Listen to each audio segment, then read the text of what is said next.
Hello welcome back Aisha's കിച്ചണിലേക്ക് എല്ലാവർക്കും സ്വാഗതം. അപ്പോൾ ഇന്ന് വന്നിട്ടുള്ളത് നല്ലൊരു അടിപൊളി ചിക്കൻ റെസിപ്പിയുമായിട്ടാണ്, ചിക്കൻ പെരട്ടിൻ്റെ റെസിപ്പിയുമായിട്ടാട്ടോ.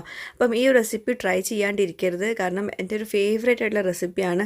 ഞാൻ കൂടുതലും ഉണ്ടാക്കുന്ന റെസിപ്പി കൂടിയാണിത്. അപ്പോൾ എന്തായാലും ട്രൈ ചെയ്യുക, അടിപൊളി ടേസ്റ്റാണ്, നിങ്ങൾക്ക് എന്തായാലും ഇഷ്ടമാവും. എന്നിട്ട് നിങ്ങളുടെ ഫീഡ്ബാക്ക്സും എഴുതി അറിയിക്കണം കേട്ടോ. അതുപോലെ നമ്മുടെ ചാനൽ ഇതുവരെ സബ്സ്ക്രൈബ് ചെയ്യാത്തവരുണ്ടെങ്കിൽ നിങ്ങൾക്ക് ചാനൽ ഇഷ്ടമാവുന്നുണ്ടെങ്കിൽ ഒന്ന് സബ്സ്ക്രൈബ് ചെയ്യണേ. അവിടെ കന്ന റെഡ് സബ്സ്ക്രൈബ് ബട്ടൺ പ്രസ് ചെയ്യുക. അതിൻ്റെ കൂടെ ചെറിയൊരു ബെല്ലൈക്കൺ ഉണ്ട്, അതുകൂടെ ഒന്ന് പ്രസ് ചെയ്യാം. അപ്പോൾ ഇതുപോലെ കാണാം, ഇതിൽ ഓൾ വേണം പ്രസ് ചെയ്യാൻ. അപ്പോൾ ശരി, നമുക്ക് നേരെ റെസിപ്പിയിലോട്ട് പോകാം. അപ്പോൾ ഞാനിപ്പോൾ ഇവിടെ 900 ഗ്രാമിൻ്റെ ചിക്കനാട്ടോ എടുത്തിട്ടുള്ളത്. ചെറിയ ചിക്കനാണ്, ചെറിയ പീസാക്കിയിട്ട് കട്ട് ചെയ്തെടുത്തിട്ടുണ്ട്. എന്നിട്ട് വിനാഗിരി ചേർത്തിട്ട് നന്നായിട്ട് കഴുകി എടുത്തിട്ടുണ്ട് കേട്ടോ. എന്നിട്ട് വെള്ളമൊക്കെ വാർത്തെടുത്ത ശേഷം മഞ്ഞൾപ്പൊടി ഒരു 1/4 ടീസ്പൂണിലും കുറവ്, അതുപോലെ മുളക് പൊടി ഒരു 1/4 ടീസ്പൂണിലും കുറവ്, പിന്നെ ഉപ്പ് അതും കുറച്ച് മാത്രം. ഒരു ചെറിയൊരു മാരിനേഷൻ കൊടുക്കാൻ വേണ്ടിയിട്ട് നമ്മളിങ്ങനെ ചെയ്യുന്നത് കേട്ടോ. അപ്പോൾ അതുകൊണ്ട് ഒരുപാട് മസാലപ്പൊടികളൊന്നും ചേർക്കണ്ട, എല്ലാം കൂടി നന്നായിട്ടൊന്ന് മിക്സ് ചെയ്യുക. അങ്ങനെ നമുക്കിത് റെസ്റ്റ് ചെയ്യാൻ വേണ്ടി കുറച്ച് നേരം വെക്കുക. ബാക്കിയുള്ളതൊക്കെ റെഡി ആവുന്ന വരെ നമുക്ക് റെസ്റ്റ് ചെയ്യാൻ വെച്ചാൽ മതി. അപ്പോൾ അടച്ച് വെച്ചിട്ട് അവിടെ തന്നെ മാറ്റി വെച്ചാൽ മതി കേട്ടോ. പിന്നെ ഞാൻ മുമ്പും പറഞ്ഞതാണ്, നമ്മൾ ചിക്കൻ റെസിപ്പീസൊക്കെ ഉണ്ടാക്കുമ്പം ചേരുവകളൊക്കെ ഏകദേശം ഒരുപോലെ തന്നെ ആയിരിക്കും. പക്ഷേ അതിൽ ചിലത് നമ്മൾ ഫസ്റ്റ് ഇടും, ചിലത് നമ്മൾ ലാസ്റ്റ് ഇടും. അപ്പോൾ അതിലൊക്കെയാണ് നമ്മുടെ ആ ടേസ്റ്റിന് വ്യത്യാസം വരുത്തുന്നത് ഓരോ ചിക്കൻ റെസിപ്പീസിനും. അങ്ങനെയുള്ളൊരു സംഭവമാണ് ഞാനിപ്പോൾ ഈ കാണിക്കാൻ പോകുന്നത്. ഒരു പാന് ചൂടാക്കിയിട്ട് അതിലോട്ട് 2 ടീസ്പൂൺ കുരുമുളക് ഇട്ട് കൊടുത്തിട്ടുണ്ട്, 1/2 ടീസ്പൂൺ ചെറിയ ജീരകം, 1/2 ടീസ്പൂൺ വലിയ ജീരകം. ഇത് മൂന്നും കൂടി നല്ലോണം ഡ്രൈ റോസ്റ്റ് ചെയ്തെടുക്കണം. അപ്പോൾ ഞാൻ കുറച്ചുകൂടെ കുരുമുളക് ചേർത്ത് കൊടുക്കുന്നുണ്ട് കേട്ടോ. ഒരു 3 ടീസ്പൂൺ കുരുമുളകാണ് എടുത്തിട്ടുള്ളത് കേട്ടോ. അപ്പോൾ കുരുമുളകിൻ്റെ ഫ്ലേവർ മുന്നിട്ട് നിൽക്കാൻ വേണ്ടിയിട്ടാണ് അങ്ങനെ ചെയ്തിട്ടുള്ളത്. എന്നിട്ട് ഇതൊന്നും അങ്ങനെ ഒരു മിനിറ്റോ അല്ലെങ്കിൽ 2 മിനിറ്റ് ഒന്നും ഇങ്ങനെ ഡ്രൈ റോസ്റ്റ് ചെയ്തതിന് ശേഷം നമുക്കത് പൊടിച്ചെടുക്കാനുണ്ട്. അപ്പോൾ ഒന്ന് ചെറുതായിട്ട് ചൂടാറിക്കോട്ടെ, അപ്പോഴേക്കും നമുക്ക് ബാക്കിയുള്ള പരിപാടികൾ ചെയ്തെടുക്കാം. അപ്പോൾ നമ്മളിപ്പോൾ ചിക്കൻ പെരട്ട് ഉണ്ടാക്കാൻ പോവുകയാണ്. അതിനായിട്ടൊരു പാന് ചൂടാക്കിയിട്ട് ഒരു 3 ടേബിൾ സ്പൂണോളം വെളിച്ചെണ്ണ ഒഴിച്ച് കൊടുക്കുന്നുണ്ട്. വെളിച്ചെണ്ണയുടെ ഫ്ലേവർ നല്ല ഇതായിരിക്കും ഈ പെരട്ടൊക്കെ ഉണ്ടാക്കുമ്പോൾ. ഇനി അതിലോട്ട് ഒരു വലിയ ടേബിൾ സ്പൂൺ നിറയെ വെളുത്തുള്ളി ഒന്നിങ്ങോട്ട് ചതച്ചതാണ് ചേർക്കുന്നത് കേട്ടോ, പേസ്റ്റ് ആക്കിയിട്ടില്ല. പിന്നെ ഒരു 1/2 ടീസ്പൂണ് ചെറിയ ജീരകം കൂടി ചേർത്തിട്ടുണ്ട്. ഇതെല്ലാം കൂടി നന്നായിട്ടൊന്ന് വഴറ്റിയെടുക്കുക. ചെറിയ ഫ്ലെയിമിൽ വെച്ചിട്ട് വേണം വഴറ്റിയെടുക്കാൻ വേണ്ടിയിട്ട്. അപ്പോൾ അത് നല്ലൊരു മണമായിരിക്കും വരുന്നത്. ആ ഒരു സ്റ്റേജിൽ നമുക്ക് ഒരു 4 വലിയ സവോള ഇതുപോലെ കനം കുറച്ചിട്ട് അരിഞ്ഞത് ചേർത്ത് കൊടുക്കുന്നുണ്ട്. സവോള നമുക്ക് 900 ഗ്രാം ചിക്കനിലോട്ട് 4 സവോള നിർബന്ധം കേട്ടോ. അപ്പോൾ നമ്മളിതിലോട്ട് തക്കാളി ഒട്ടും തന്നെ ചേർക്കുന്നില്ല, പുളിക്കായിട്ടൊന്നും ചേർക്കുന്നില്ല. പക്ഷേ ഈ ഒരു ചിക്കൻ്റെ ടേസ്റ്റ് നോക്കുമ്പം നമുക്ക് പ്രത്യേകമായിട്ട് ഇഷ്ടപ്പെടുന്ന ഒരു ടേസ്റ്റ് തന്നെ ആയിരിക്കും, തക്കാളിയും അല്ലെങ്കിൽ പുളിക്കായിട്ടൊന്നും ചേർക്കാഞ്ഞിട്ട് പോലും. അപ്പം സവോള നന്നായിട്ട് വഴണ്ട് വരണം. അപ്പോഴേക്കും ഞാൻ നേരത്തെ നമ്മൾ റോസ്റ്റ് ചെയ്ത് വെച്ചല്ലോ, അതൊന്ന് പൊടിച്ചെടുത്തിട്ട് അവിടെ മാറ്റി വയ്ക്കുന്നുണ്ട് കേട്ടോ. സവോള ചെറിയ ഫ്ലെയിമിൽ വെച്ചിട്ട് നല്ലോണം ഒന്ന് വഴറ്റിയെടുക്കണം. അതിന് ശേഷം നമുക്കൊരു 2 പച്ചമുളക് ചെറുതായിട്ടൊന്ന് അരിഞ്ഞിട്ട് ചേർത്ത് കൊടുക്കാം. അപ്പോൾ ഈ ഒരു റെസിപ്പിയിൽ മിക്ക റെസിപ്പീസിലും നമ്മൾ ശ്രദ്ധിക്കേണ്ട ഒരു കാര്യം, സവോള നന്നായിട്ട് വഴറ്റിയെടുക്കണം. അത് നല്ല സോഫ്റ്റായി അതിൻ്റെ കളറൊക്കെ മാറിയ ശേഷം മാത്രമേ ബാക്കിയൊക്കെ ചേർത്ത് കൊടുക്കാവൂ. അല്ലെങ്കിൽ നമ്മുടെ കറിയിൽ ആ സവോള ഇങ്ങനെ കഷ്ണങ്ങളായി കിടക്കുന്ന പോലെയൊക്കെ കാണും.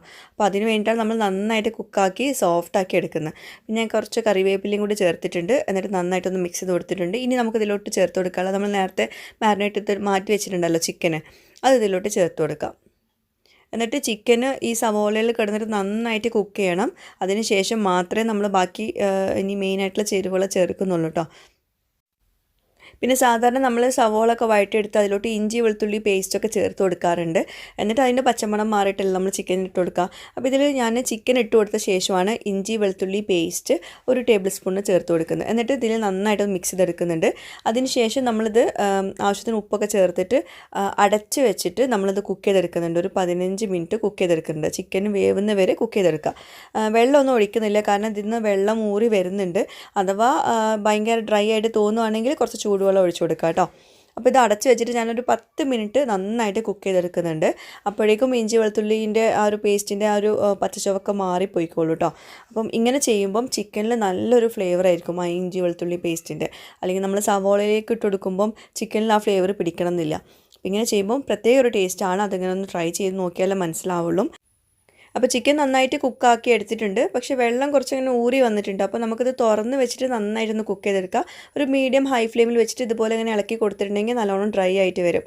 ഇത് ഏകദേശം ഒന്ന് ഡ്രൈ ആയി കഴിഞ്ഞാൽ മാത്രമേ നമ്മൾ ഫസ്റ്റ് വറുത്ത് പൊടിച്ച് വെച്ചല്ലോ ആ ഒരു പൗഡർ ചേർത്ത് കൊടുക്കാവൂ. എന്നാലേ ആ ഒരു പൗഡറിൻ്റെ ഒരു ഫ്ലേവർ മുന്നിട്ട് നിൽക്കുകയുള്ളൂ കേട്ടോ. അപ്പോൾ അതുകൊണ്ട് അതൊന്ന് ശ്രദ്ധിക്കുക. അപ്പോൾ ഏകദേശം ഒന്ന് ഡ്രൈ ആയിട്ട് വന്നിട്ടുണ്ട്. ആ ഒരു സ്റ്റേജിൽ നമുക്ക് ഈ ഒരു പൗഡർ ചേർത്ത് കൊടുക്കാം. നേരത്തെ വറുത്ത് പൊടിച്ചതാണ്, അത് ചേർത്ത് കൊടുക്കാം. പിന്നെ ഇതിൻ്റെ കൂടെ നിങ്ങൾക്ക് എരിവ് ഇഷ്ടമുള്ളവരാണെങ്കിൽ തീർച്ചയായിട്ടും കുറച്ചുകൂടെ കുരുമുളക് പൊടി ചേർത്ത് കൊടുക്കുക. ഞാൻ ഒരു 2 ടീസ്പൂണും കൂടി ചേർക്കുന്നുണ്ട്.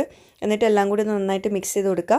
നമ്മൾ നേരത്തെ ചിക്കൻ റോസ്റ്റ് ഇങ്ങനെ തയ്യാറാക്കുന്ന ആ ഒരു സ്റ്റേജിൽ ഒരു അധികം കളറില്ലാത്തൊരു ലൈറ്റ് കളറായിരുന്നു നമ്മുടെ ചിക്കൻ റോസ്റ്റിന് ഉണ്ടായിരുന്നത്. പക്ഷേ ഈ ഒരു പൗഡർ ചേർത്ത് കൊടുത്തപ്പം അതിൻ്റെ കളർ മാറിയത് കണ്ടോ.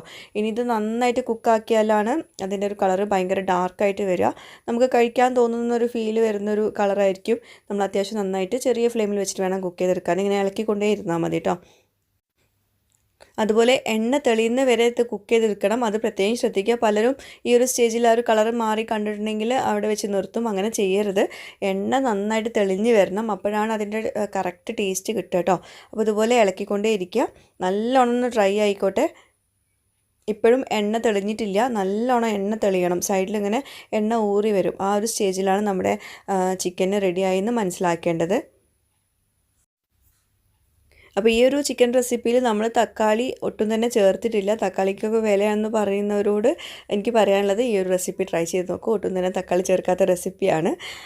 അപ്പോൾ ഇതാ സൈഡിലൊക്കെ കണ്ടോ എണ്ണ ഇങ്ങനെ ഊറി വരുന്നുണ്ട്. അപ്പോൾ ഇതാണ് നമ്മുടെ ചിക്കൻ പെരട്ട്, നമ്മുടെ സ്പെഷ്യൽ റെസിപ്പി ആട്ടോ. തീർച്ചയായിട്ടും നിങ്ങൾക്ക് എല്ലാവർക്കും ഇതിൻ്റെ ടേസ്റ്റ് ഭയങ്കരമായിട്ട് ഇഷ്ടപ്പെടും. ആ ഒരു കുരുമുളകിൻ്റെ ഫ്ലേവറൊക്കെ മുന്നിട്ട് നിൽക്കുന്ന ഒരു ടേസ്റ്റാണ്. എന്തായാലും നിങ്ങൾ ട്രൈ ചെയ്ത് നോക്കുക. എന്തായാലും ഇഷ്ടപ്പെടുന്നുള്ള ഉറപ്പാണ്. എൻ്റെ ഒരു ഫേവറേറ്റ് ആയിട്ടുള്ള റോസ്റ്റഡ് റെസിപ്പി ആട്ടോ. അത് ചിക്കൻ റോസ്റ്റിൻ്റെ റെസിപ്പിയാണ്. അപ്പോൾ എല്ലാവരും ട്രൈ ചെയ്യുക. ചോറിൻ്റെ കൂടെ, ചപ്പാത്തിയുടെ കൂടെ, ദോശയുടെ കൂടെ ഒക്കെ ഉണ്ടാക്കാൻ പറ്റുന്ന നല്ലൊരു റെസിപ്പിയാണ്. നല്ല സിമ്പിളും അല്ലേ. കാണുമ്പോൾ തന്നെ അറിയുന്നുണ്ടാവും നല്ല സിമ്പിളാണ്.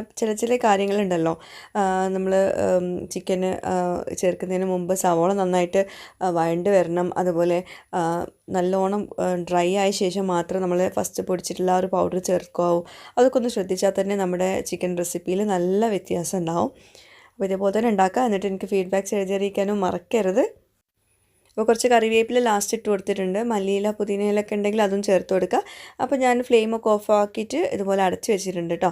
ആ ഒരു ഫ്ലേവർ അങ്ങനെ നിൽക്കാൻ വേണ്ടിയിട്ടാണ്. അപ്പോൾ നമുക്കൊരു പ്ലേറ്റിലോട്ട് സെർവ് ചെയ്യാം. അതിൻ്റെ ഒരു കോട്ടിങ് കണ്ടാൽ തന്നെ മനസ്സിലാവും. സവോളയാണ് അതിൻ്റെ ഒരു കോട്ടിങ്ങിൽ കൂടുതലായിട്ടും വരുന്നത്. അപ്പോൾ സവോള നമ്മളൊരു 1 കിലോയിലെ ചിക്കനിലോട്ടൊക്കെ ഒരു 4 വലിയ സവോള അല്ലെങ്കിൽ 5 സവോള ഒക്കെ നിർബന്ധമായിട്ടും ചേർക്കണം കേട്ടോ. അപ്പോൾ ഇതാണ് നമ്മുടെ ഇന്നത്തെ ചിക്കൻ പെരട്ട് അല്ലെങ്കിൽ ചിക്കൻ റോസ്റ്റ്. എല്ലാവരും ട്രൈ ചെയ്യുക. ഫീഡ്ബാക്ക്സ് എഴുതിയിരിക്കുക. അപ്പോൾ ഇന്നത്തെ ഈ ഒരു വീഡിയോ എല്ലാവർക്കും ഇഷ്ടമായിട്ടുണ്ടെന്ന് വിശ്വസിക്കുന്നു. ഇഷ്ടമായാലും ഇല്ലെങ്കിലും നിങ്ങളുടെ ഫീഡ്ബാക്ക്സ് താഴെയുള്ള കമൻറ്റ് ബോക്സിൽ എഴുതിയിരിക്കാൻ മറക്കരുത്. അപ്പോൾ എപ്പോഴും പറഞ്ഞ പോലെ പുതിയൊരു വീഡിയോയുമായിട്ട് വ്ളോഗുമായിട്ടൊക്കെ വരുന്നവരേക്കും ബൈ. Thank you.